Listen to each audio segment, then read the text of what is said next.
Hola a todos, nosotros escogimos el tipo penal enriquecimiento ilícito de particulares consagrado en el artículo 327 del Código Penal.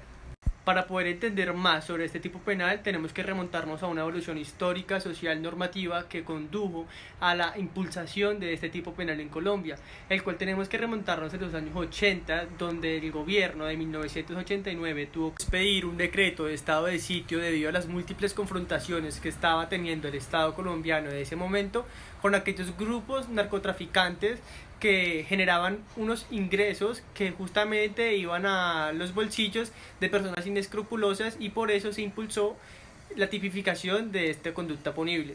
Ahora nos adentramos a los elementos de la conducta punible y tal como nos lo consagra el artículo 9 del Código Penal, nos dice que debe ser una conducta típica, antijurídica y culpable. Es por ello que empezaremos con la tipicidad que está regulada en el artículo 10 del Código Penal.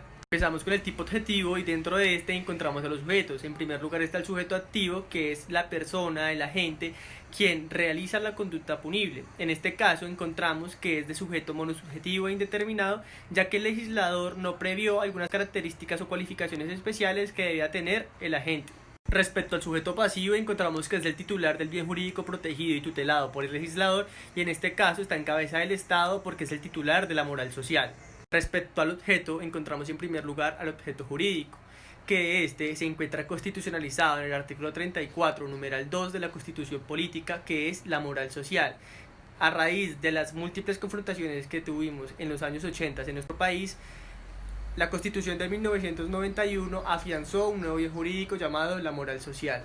También destacamos que no solo lesiona o pone en peligro la moral social, sino que también pone en peligro el orden económico social. Por ello encontramos que también es pluriofensivo. Respecto al objeto material es sobre lo que recae la conducta. En este caso es real porque cae sobre algún bien. La conducta se divide en dos, en el verbo rector y en el modelo descriptivo. El primero hace referencia al comportamiento que despliega el sujeto agente, el cual es definido de forma general y abstracta por el legislador. En este caso, el comportamiento es obtener un incremento injustificado.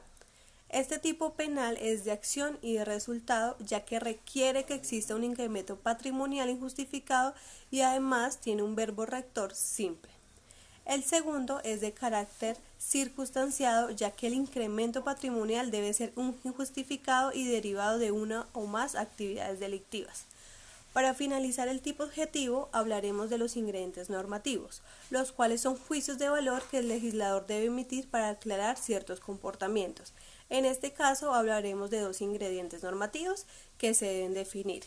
El primero hace referencia a qué es un incremento patrimonial injustificado. El segundo hace referencia a qué son actividades delictivas, si se requiere una sentencia judicial en firme de alguna actividad delictiva previa para proceder a sancionar por enriquecimiento ilícito de particulares. A continuación haré referencia al tipo objetivo, el cual se divide en dolo y en ingrediente subjetivo.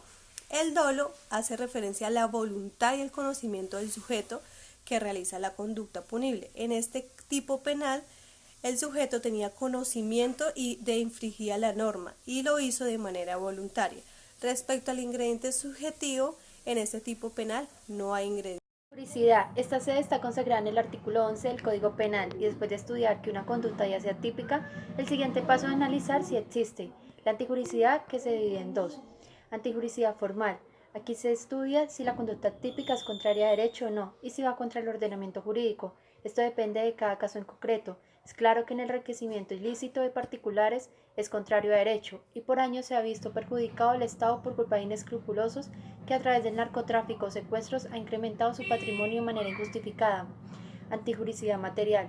Se estudia si la conducta típica lesiona o pone en peligro efectivamente el bien jurídico tutelado, que en este tipo penal es la moral social, así que depende de cada caso en concreto. Culpabilidad, consagrada en el artículo 12 y requiere de tres elementos importantes.